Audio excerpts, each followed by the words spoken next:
తెలంగాణ రాష్ట్రం ఒక్కొక్క అడుగే ముందుకు వేస్తూ మహారాష్ట్ర రాష్ట్రంతోని చేసుకున్నటువంటి గోదావరి నదీ జలాల ఒప్పందం మన రాష్ట్ర చరిత్రలోనే సువర్ణాక్షరాలతో లిఖించబడుతుందని మనవి చేస్తా ఉన్నాను. ఇది మనందరికీ కూడా మన రాష్ట్రానికి చిరకాలం కలకాలం పచ్చని పంటలు పండించేటువంటి బ్రహ్మాండమైనటువంటి వరప్రదాయిని ఈ ఒప్పందం అని నేను మనవి చేస్తా ఉన్నాను. ఈరోజు కూడా మనం చూస్తూ ఉన్నాం, వర్షాధార పంటలు కొన్ని చోట్ల ఎండిపోతూ ఉన్నాయి. రైతులు ముఖం మొగలు వైపు పెట్టి ఒక వర్షం కురిస్తే బాగుండేదని చెప్పి ముక్కోడి దేవుళ్ళకు మొక్కుతున్నటువంటి పరిస్థితి మనం చూస్తూ ఉన్నాం. మన గుండెలు తరుక్కొని పోతా ఉన్నాయి. ఒక్కసారి 2 సంవత్సరాల కాలం గడిస్తే కాళేశ్వరం, ఎల్లంపల్లి, మిడ్ మానేరు, మెదక్ జిల్లా వరకు నీళ్లు 2 సంవత్సరాల్లో వచ్చేస్తే మనం మొగులుకు ముఖం పెట్టే పరిస్థితి పోతుంది.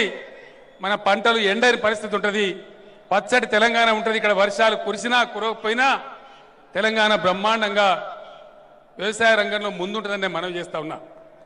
ఇంత మంచి ఒప్పందాన్ని చాలా ఓపికతోని, సంయమనంతోని, సౌమనస్యంతోని, డిప్లొమసీతోని గత సంవత్సరంన్నర కాలం కష్టపడి మహారాష్ట్రతో మనం ఒప్పందం చేసుకున్నాం. రాష్ట్ర వ్యాప్తంగా ప్రజలందరూ కూడా హర్షం వ్యక్తం చేస్తూ ఉన్నారు, సంతోషపడతా ఉన్నారు. మీరు ఇంత పెద్ద సంఖ్యలో ఇన్ని వేలాది మంది నాకు స్వాగతం చెప్పడానికి తరలి వచ్చారు. ఇదే ఇండికేట్ చేస్తూ ఉంది రాష్ట్రంలో ఇలా రైతాంగం ఎంత సంతోషంగా ఉందని. అందరూ సంతోషంగానే ఉన్నారు. మన రాష్ట్రంలో ఉన్నటువంటి కాంగ్రెస్ సన్నాసులకు మాత్రం నల్ల జెండాలు కనపడతా ఉన్నాయి. పచ్చి అబద్ధాలు మాట్లాడడానికి కూడా ఒక అంతు ఆధారం ఉండాలి. రాజకీయం మాట్లాడినా దానికి అవసరమైన కనీస పరిజ్ఞానం, తెలివి ఉండాలి. నిన్న రంగారెడ్డి జిల్లా కలెక్టరేట్ ముందు ఈ రాష్ట్ర ప్రదేశ్ కాంగ్రెస్ కమిటీ అధ్యక్షుడు ఉత్తమ్ కుమార్ రెడ్డి, ఆయనతో పాటు శాసనసభలో ప్రతిపక్ష నాయకుడు జానారెడ్డి ఇద్దరు కలిసి ఏం మాట్లాడతారు? 152 మీటర్లకు తమ్మిడిహట్టి ఒప్పందం కుదిరింది అని మాట్లాడాడు. ఉత్తమ్ కుమార్ రెడ్డి, నీవు నిజంగా నిజాయితీ ఉన్నవాడు అయితే నేను ఎట్లయినా బేగంపేట ఎయిర్పోర్ట్లో ఇంకో అర్ధగంట 40 నిమిషాలు ఉంటా. నీకు దమ్ముంటే ఆ ఒప్పందం కాగితం తీసుకొని బేగంపేట ఎయిర్పోర్టుకు రా. ఒకవేళ అది నిజమే అయితే ఇక్కడి నుంచి నేను ఇంటికి పోను, రాజ్భవన్కు అయినా రాజీనామా సమర్పిస్తాను మనవి చేస్తా ఉన్నాను. ఇంటికి పోను, నేను నేరుగా రాజ్భవన్కు పోయి గవర్నర్కు నా రాజీనామా సమర్పిస్తా. జీవితంలో రాజకీయ సన్యాసం తీసుకుంటాను మనవి చేస్తా ఉన్నాను. ఇంత పచ్చి అబద్ధాలా మీరు చెప్పేది? ఇంత దారుణాలా మీరు మాట్లాడేది? అసలు ఇవాళ తెలంగాణ గోసకు కారకులు ఎవరు, బాధ్యులు ఎవరు? 60 ఏళ్ల నాడు అస్తిత్వంతో, ఆత్మగౌరవంతో ఉన్న తెలంగాణ రాష్ట్రాన్ని ఆంధ్రప్రదేశ్ రాష్ట్రంలో బలవంతంగా కలిపిందే మీ కాంగ్రెస్ పార్టీ. ఆ తర్వాత దేవునూరు ప్రాజెక్టు అబాండన్ చేస్తూ ఉంటే, అప్పర్ కృష్ణ ప్రాజెక్టును ఆగం చేస్తూ ఉంటే, నాగార్జున సాగర్ ప్రాజెక్టు సైట్ మార్చి నందికొండ ప్రాజెక్టు పేరును నాగార్జున సాగర్ చేసి తెలంగాణకు నీళ్లు రాకుండా చేస్తూ ఉంటే మౌనంగా ప్రేక్షక పాత్ర వహించిందే మీ కాంగ్రెస్ పార్టీ. మీరు 40 ఏళ్లు పరిపాలించారు. మీరు చెప్పే తమ్మిడిహట్టి అగ్రిమెంట్ నిజమే అయితే మీరు పని ప్రారంభించింది 2008లో. టిఆర్ఎస్ గవర్నమెంట్ వచ్చింది 2014లో. తమ్మిడి అట్టి బ్యారేజ్ ఒప్పందం జరిగే ఉంటే 6 సంవత్సరాలు ఆ బ్యారేజ్ దగ్గర తట్టెడు మట్టి కూడా ఎందుకు తవ్వలేదని చెప్పి నేను అడుగుతా ఉన్నా. ఇది వాస్తవం కాదా? ఈరోజు కూడా తట్టెడు మట్టి ఎక్కడ తవ్వినరా? వాస్తవాలు ఈ విధంగా ఉంటే, అసత్యాలు చెప్పి ఇలా మంచి జరుగుతూ ఉంటే, రాష్ట్రానికి పర్మనెంట్గా కరువు పోయేటువంటి పరిస్థితి వస్తూ ఉంటే మీ కళ్ళల్లో నిప్పులు పోసుకుంటా ఉన్నారు. మల్లన్న సాగర్ దగ్గర మీ డ్రామాలు, భూములు అక్వైర్ చేస్తూ ఉంటే మీ డ్రామాలు చూస్తూ ఉన్నారు, ప్రజలు గమనిస్తూ ఉన్నారు. ఎంత నాశనం చేసిన మీరు పదవులలో కులుగుతూ పైరవీలు చేసుకుంటూ తెలంగాణను సర్వనాశనం చేసినదే మీ కాంగ్రెస్ పార్టీ. మీ తర్వాత 18 ఏళ్లు పరిపాలించినటువంటి తెలుగుదేశం పార్టీ. మీ హయాంలో నేను కొన్ని ప్రశ్నలు అడుగుతా ఉన్నా. మీరు మనుషులే అయితే, మీకు పౌరుషం ఉంటే వీటికి ప్రజలకు సమాధానం చెప్పాలి. 2001లో గులాబీ జెండా ఎగిరే వరకు మహబూబ్ నగర్ జూరాల ప్రాజెక్టు కట్టినా నీళ్లు నింపుకోలేని పరిస్థితి. కర్ణాటక రాష్ట్రానికి కాంపెన్సేషన్ పే చేయలే. గులాబీ జెండా ఎగిరిన తర్వాత మేము దాడి ప్రారంభిస్తే మోకాల మీద పరిగెత్తి కాంపెన్సేషన్ పే చేసినాడు చంద్రబాబు నాయుడు. నాగార్జున సాగర్ ఒకటే ప్రాజెక్టు, కుడి కాలువ మీద లిఫ్ట్లు ఉంటాయి, ఎడవ కాలువ మీద లిఫ్ట్లు ఉంటాయి. కుడి కాలువ లిఫ్ట్లకు అప్పుడు ఆంధ్రప్రదేశ్ గవర్నమెంటే బిల్లు కడితే, తెలంగాణకు బారే ఎడమ కాలువ లిఫ్ట్కు మాత్రం రైతులు బిల్లు కట్టుకోవాలి. గులాబీ జెండా ఎగిరిన తర్వాతనే ఇది ఏం నీతి, ఇంకా ఎందుకు ఉండాలి తెలంగాణ ఆంధ్రప్రదేశ్లో అడిగితే అప్పటికప్పుడు అగమేఘాల మీద జీవోలు ఇష్యూ చేసి ఎడమ కాలువ బిల్లు కూడా ఆనాటి ప్రభుత్వం మెడలు వంచి ప్రభుత్వంతో కట్టించింది టీఆర్ఎస్ పార్టీ, తెలంగాణ ఉద్యమ పార్టీ. అప్పటిదాకా మీరు ఎందుకు మౌనంగా ఉన్నారని నేను అడుగుతా ఉన్నా. మీరు నిజంగా దమ్మున్న వాళ్ళే అయితే, మీకు నిజాయితీ ఉంటే ఈ దుస్థితి తెలంగాణకు ఎందుకు వచ్చేది? అసలు గులాబీ జెండా ఎందుకు పుట్టేది? 610 జీవో కూడా సమాజం మర్చిపోయేటట్టు మీరు చేసినారు. ఏ ఒక్క విషయంలో కూడా మీరు కలిసి రాలే. టీఆర్ఎస్ ఉద్యమం పుట్టిన తర్వాత టీఆర్ఎస్ ఎమ్మెల్యేలను రాజశేఖర రెడ్డి ఆగం చేస్తూ ఉంటే, టీఆర్ఎస్ను విచ్ఛిన్నం చేయాలని, ఉద్యమాన్ని ఊడగొట్టాలని చంద్రబాబు నాయుడు రాజశేఖర రెడ్డి ప్రయత్నం చేస్తూ ఉంటే మీరు పదవులలో ఉన్నారు, వాళ్ళ పంచలో పడి బతికినరు. కానీ మీకు పౌరుషం రాలే. అనేక విషయాల మీద టీఆర్ఎస్ పోరాటం చేస్తుంటే సమైక్య పాలకుల సంఖలో దూరి మమ్మల్ని ఎగతాళి చేసిన మీరు ఎన్నో సందర్భాలలో. ఢిల్లీకి పోయి మాకు అభివృద్ధి ముఖ్యం కాదు, అభివృద్ధి ముఖ్యం, తెలంగాణ ముఖ్యం కాదని గండ్ర వెంకటరమణారెడ్డి తదితర ఎమ్మెల్యేలను వైఎస్ పంపిస్తే ఆ కాంగ్రెస్ హైకమాండ్కు మెమోరాండాలు ఇచ్చిన మోకాలు మీవి. మీరా ఈరోజు మాట్లాడుతున్నారు? మీరేనా ఈరోజు మాట్లాడేది? మీ హయాంలో తెలంగాణకు న్యాయం జరిగి ఉంటే మీరు చెప్పినటువంటి 98 లక్షల ఎకరాలకు నీళ్లు వచ్చినుంటే ఎక్కడికి పోయినాయి? పిట్టలు తాగినాయా, కాకులు తాగినాయా? 98 లక్షల ఎకరాలు పారితే ఈరోజు తెలంగాణ ఉద్యమం అవసరం ఎందుకు ఉండేది? వాస్తవాలను ఈ విధంగా ఉంటే అవాకులు చెవాకులు పేలుతూ మీరు మాట్లాడుతూ ఉన్నారు. 2 సంవత్సరాలుగా ఈ రాష్ట్రంలో చరిత్రలో ఎప్పుడు లేని విధంగా పూర్తి అవినీతి రహితమైన పాలన జరుగుతూ ఉంది. అది ప్రజలందరూ హర్షిస్తూ ఉన్నారు. మన ప్రధానమంత్రి గారు కూడా చెప్పినారు. దీన్ని చూసి ఓర్వలేక ప్రాజెక్టుల ఎస్టిమేట్ పెరిగింది, అవినీతి ఉందని మాట్లాడుతూ ఉన్నారు. 2 సంవత్సరాల నుంచి నేను మౌనం పాటించిన, మర్యాద ఉందాం పెద్ద మనిషి రకంగా అనుకున్నా.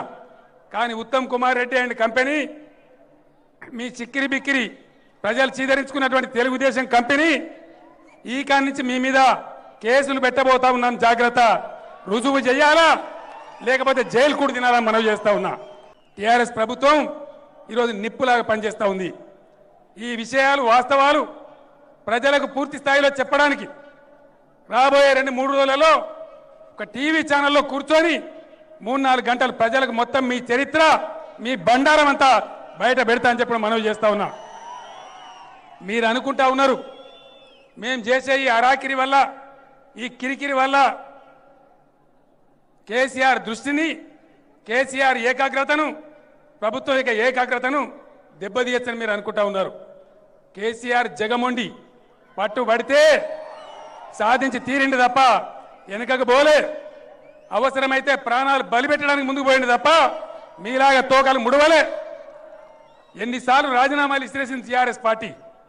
త్యాగాల చరిత్ర, రాజీనామాల చరిత్ర, టీఆర్ఎస్ చూపించిన అభినివేశాన్ని చూసే కదా దేశ రాజకీయ వ్యవస్థ మొత్తం దిగివచ్చి తీసుకో బిడ్డ నీ తెలంగాణ అని చెప్పి మా చేతులు పెట్టింది.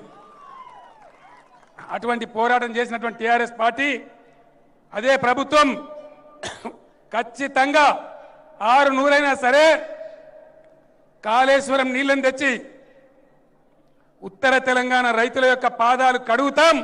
2018లో వరంగల్ జిల్లాలో, నల్గొండ జిల్లాలో, కరీంనగర్ జిల్లాలో, మెదక్ జిల్లాలో, నిజామాబాద్, నిజాం సాగర్లో, అవసరమైతే ఎస్ఆర్ఎస్పీలో 2 పంటలు పండించి మీ ముఖాన్ని చూపిస్తామని చెప్పి మనవి చేస్తా ఉన్నాను. మీకు తెలివి లేదు, ఆలోచన లేదు, అవగాహన లేదు, బాధ్యత లేదు. ఇవాళ నేను చేసే ప్రయత్నం ఏందో మీకు తెలియదు.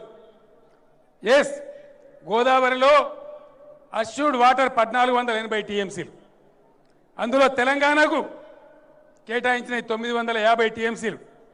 ఇవి కాకుండా 1480 టీఎంసీలు కాకుండా గోదావరిలో 3000 టీఎంసీల నీటి లభ్యత ఉంది.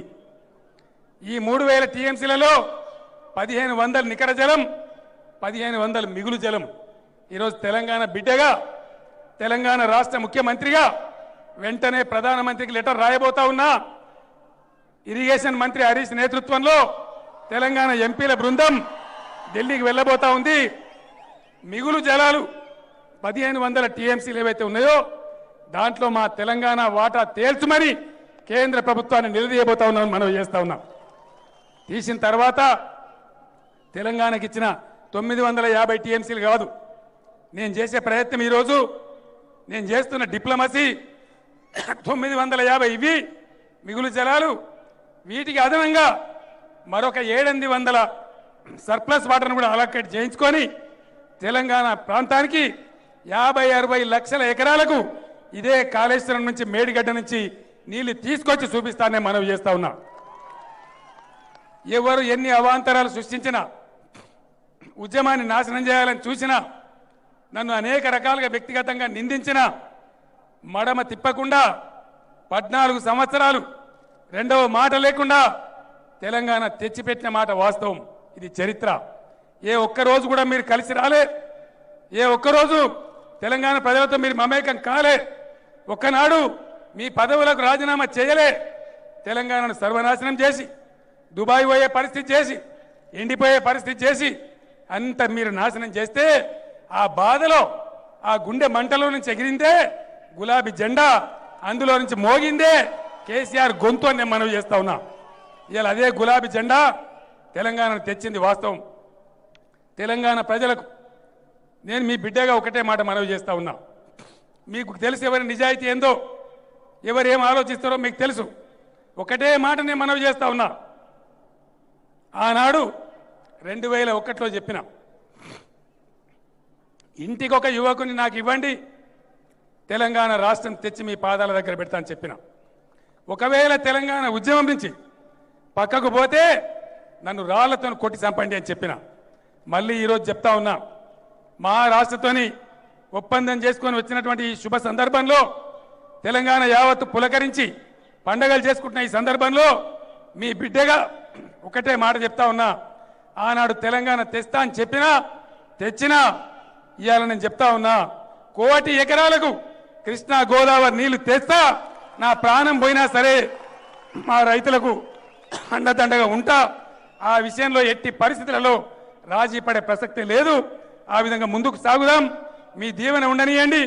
ఈ కాంగ్రెస్, టీడీపీ, బీజేపీ కాదు, ఎవరు అడ్డం వచ్చినా సరే అన్ని శక్తులు అన్నిటినీ కూడా అధిగమించి నీళ్లు తెచ్చి 1 కోటి ఎకరాల పచ్చడి తెలంగాణ మీకు ప్రసాదించేది ఖాయమని మీ బిడ్డగా మనవి చేస్తూ, ఎట్టి పరిస్థితులలో మా ఏకాగ్రత మారదు, మా యొక్క పట్టుదల మారదు, ముందుకే అడిగేస్తాం తప్ప వెనుకకు పోము అని మనవి చేస్తూ విశ్వాసంతో ఉండి దీవించవలసిందిగా తెలంగాణ ప్రజలకు మనవి చేస్తూ ఈ కార్యక్రమాన్ని ముందుకు తీసుకొని పోయి అనేక రకాల పరిశ్రమ చేసి మహారాష్ట్ర మంత్రితో మాట్లాడి అధికారులతో మాట్లాడి ఇలా ఈ కార్యక్రమం విజయవంతం చేసినటువంటి ఇరిగేషన్ మినిస్టర్ హరీష్ రావు గారికి, ఇరిగేషన్ శాఖకు, ఇరిగేషన్ ఇంజనీర్లకు, ఇందులో పనిచేసిన అధికారులకు అందరికీ కూడా పేరు పేరున నేను ధన్యవాదాలు తెలియజేస్తా ఉన్నా. ఇంత పెద్ద ఎత్తున మీరందరూ తరలి వచ్చిందంటే రాబోయే కొద్ది రోజులలోనే కేసీఆర్ బస్సు యాత్ర కూడా ప్రారంభమవుతా ఉంది. మీ దగ్గరికి జిల్లాలకు నేను రాబోతా ఉన్నాను మనవి చేస్తూ అక్కడ మళ్ళీ కలుసుకుందామని తెలియజేస్తూ నేను సెలవు తీసుకుంటా ఉన్నా. జై తెలంగాణ, గట్టిగా చెప్పాలి, జై తెలంగాణ, జై తెలంగాణ. థ్యాంక్ యూ, ధన్యవాదాలు. I'd like to start by telling you about my own little musical career, very short-lived musical career. It was the second or third day of high school when my entire class was called into the common room.